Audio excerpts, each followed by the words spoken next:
Lemuel Gulliver, a middle-aged man living in New York City, wakes up in his messy apartment and starts his day with his usual quirky routine. He talks to the superhero action figures on his shelf and dances awkwardly in the shower, revealing his fun-loving, goofy side. Gulliver works in the mailroom of a major New York newspaper company, a job he's held for a decade. One morning, he meets Dan, a new hire, and they quickly bond. Though Gulliver is technically Dan's boss in the mailing department, Dan's confidence makes him seem more in charge. As they make their rounds delivering mail, Gulliver nervously passes by Darcy Silverman, a journalist he's secretly admired for years but never dared to approach. Later that day, Dan surprises everyone by announcing that he's been promoted to head of the mail department. On his very first day, Gulliver, despite his long years of service, has always been overlooked and treated as insignificant by his coworker. Dan mocks Gulliver, telling him he'll never achieve anything because he's too afraid to speak up or take risks. Hurt and humiliated, Gulliver steps out of the office and notices Darcy still working late. He gathers what little courage he has and enters her office, intending to finally ask her out. But nerves get the better of him, and instead of speaking, he awkwardly grabs a random sheet of paper from her desk and bolts for the door. Darcy stops him and asks if he's interested in applying for a travel writing assignment. Desperate to impress her and prove himself, Gulliver nervously agrees, despite having no writing experience. He's tasked with submitting a travel blog by the next day. That evening, Gulliver scrambles to put something together, shamelessly copying and pasting articles from the internet. The following day, he submits it to Darcy, who surprisingly loves it and believes him to be a talented writer. Impressed, she offers him a new assignment: to travel to the Bermuda Triangle and write about the strange legends of ships vanishing without a trace. Eager to stay in Darcy's good books, Gulliver agrees. Darcy arranges his flight, contact, and a rented boat in Bermuda. Upon arrival, a local man leads Gulliver to an automated boat and briefly explains how it works. Excited and curious, Gulliver sets sail alone into the Bermuda Triangle. For the first few hours, he enjoys himself, drinking cans of Coke and reading magazines about building robots. Eventually, he falls asleep on the boat. He's jolted awake by a monstrous wave crashing toward him. A violent sea storm erupts, and Gulliver quickly straps on a life jacket. He turns to see a massive sea tornado approaching fast. The boat and Gulliver are both sucked into the heart of the storm. Everything fades to black. When he comes to, Gulliver is pinned to the ground, his body tied down with tiny ropes. He looks around in shock as dozens of tiny people stand on his chest. Their leader, Commander Edwardian of Lilliput, calls him a beast. As Gulliver panics, breaking free, Edward orders his tiny soldiers to attack. The tiny soldiers hook Gulliver's pants and knock him out. When he wakes, he's tied to a cart being dragged through the streets of Lilliput. Curious little townsfolk rush from their homes to stare at the so-called beast. Gulliver is hauled into the royal palace, where he's introduced to King Theodore. The king's daughter, Princess Mary, feels sorry for him and asks if the restraints are truly needed. Edward insists Gulliver is a spy sent from their rival kingdom, Blefuscia. Confused, Gulliver finally speaks up and asks where he is. The king's secretary, Jinx, proudly declares that he's in Lilliput, the world's greatest nation.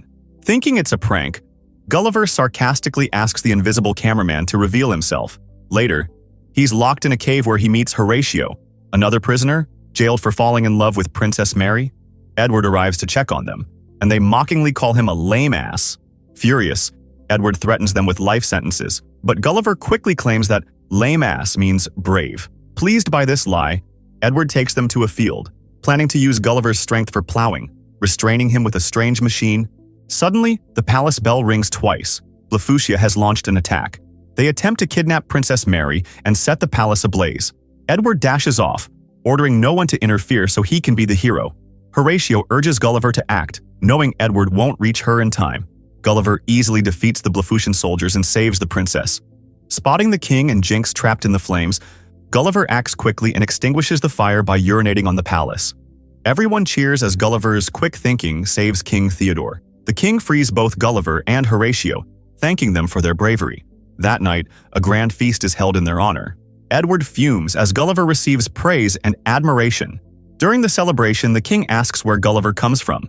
Gulliver tells them he's from Manhattan, and the people mistakenly believe he's the president there. Sensing the chance to shine, Gulliver claims he was called President the Awesome, finally feeling like a hero. The people of Lilliput, enchanted by his made-up story, build Gulliver a massive home with luxuries he never had back in New York. At Gulliver's request, the king sends out a search team to recover his lost boat. Gulliver also convinces them to build a giant theater for the whole kingdom. There, he stages a dramatic play about the Titanic, pretending it's based on his own life. The people are left in awe of his tragic past, believing every word. Edward questions how Gulliver was saved after nearly drowning, to which Gulliver responds that he was revived. Later, Horatio, smitten with Princess Mary, asks Gulliver for help to impress her. They head to the palace where Gulliver hides nearby and secretly recites the lyrics of the song Kiss, making Horatio repeat them aloud. By the end of the song, Princess Mary starts falling for Horatio. However, the moment is interrupted by Edward, who arrives to court her. Although Edward is considered the bravest in the kingdom and destined to marry the princess, she dislikes him but struggles to escape the arranged match. Elsewhere, a search party discovers Gulliver's abandoned boat, along with some floating cans of Coke. Gulliver checks his phone and, surprisingly, it still works. He finds 12 angry voice messages from Darcy, who has uncovered that Gulliver plagiarized his article. Furious, she is now sailing through the Bermuda Triangle herself to continue the research Gulliver faked. Not wanting to face Darcy's wrath back in New York, Gulliver decides to stay in Lilliput forever. Edward grows increasingly wary of Gulliver's intentions and warns the king. But the king dismisses Edward's concerns, saying he completely trusts Gulliver. As a result, the king names Gulliver the new general and demotes Edward to vice-general, deepening Edward's resentment. Blinded by jealousy, Edward secretly disables Lilliput's entire defense system, making it vulnerable to attack. The Blefuscan king, seizing the opportunity, orders an invasion, sending soldiers and cannonballs towards Lilliput. Gulliver, now in charge, nervously steps into the water and splashes it around. The tiny cannonballs bounce harmlessly off him, and Gulliver quickly defeats the Blefuscan forces. The Lilliputians celebrate him as their savior, grant his every wish, and even build a replica of Times Square to make him feel more at home. They start wearing his kind of clothes, assign soldiers to groom him, and treat him like royalty. One evening, Edward bursts into Princess Mary's chamber, declaring that he has the right to be there because he is courting her. The princess finally gathers the courage to tell Edward that she doesn't love him and no longer wants his attention. Humiliated and angry, Edward flees to Blefuscia and strikes a deal with their king. Edward's men have discovered a Build Your Robot book Gulliver had left behind. Together, Edward and the Blefuscians construct a massive robot based on the book's designs, intending to use it against Gulliver. Not long after, the palace bells ring, signaling another invasion. Gulliver, expecting to face tiny Blefuscians again, is stunned when a towering robot piloted by Edward appears. Edward publicly challenges Gulliver to a duel. Though Gulliver tries to fight back, it quickly becomes clear that the robot is far stronger than him. Edward's giant robot grabs Gulliver by his pants and forces him to admit defeat. Humiliated, Gulliver finally confesses that all his grand claims, including being the president, were lies. Shocked and betrayed, the king and Princess Mary watch in disbelief. As punishment, Edward banishes Gulliver to a forbidden place ominously called the Island Where We Dare Not Go. Once left there, Gulliver is snatched up by a giant little girl who thinks he's a toy. She dresses him in pink clothes and locks him inside her Barbie house. To his horror, Gulliver finds a skeleton of a U.S. Air Force pilot inside, a grim reminder that this island is no joke. Meanwhile, back in Lilliput, Darcy's unconscious body washes up on the shore. Edward recognizes her as the woman Gulliver claimed was his princess back home, and throws her into prison, where she meets the imprisoned King Theodore and his queen. Horatio, determined to set things right, bravely sneaks off to rescue Gulliver. Though tiny on the island, Horatio finds Gulliver, and together they hatch a plan. Using the dead pilot's parachute, Gulliver escapes and returns to Lilliput.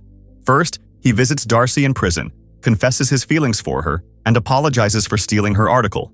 Darcy, surprisingly forgiving, begins to warm up to him. Gulliver then challenges Edward to a final duel. This time, not for glory, but to save Lilliput. If Gulliver wins, Edward must restore the throne to King Theodore. If he loses, Edward will destroy the kingdom. The next day, the two face off. Edward, using his robot, quickly overpowers Gulliver, but Horatio sneaks into the robot and disables it from within. Now powerless, Edward is easily defeated, and the crowd erupts in celebration. Horatio's bravery earns him the right to court Princess Mary, and they finally share a kiss. But it isn't over yet. A deranged Edward grabs the princess, taking her hostage. Fed up, Princess Mary knocks him out herself. As the chaos settles, Darcy kisses Gulliver for the first time. Just as tensions rise again between the two island nations, Gulliver diffuses the situation by reciting Edwin Starr's War, reminding everyone that peace is better than conflict. He successfully brokers peace, And soon after, he and Darcy sail back to New York on a repaired ship.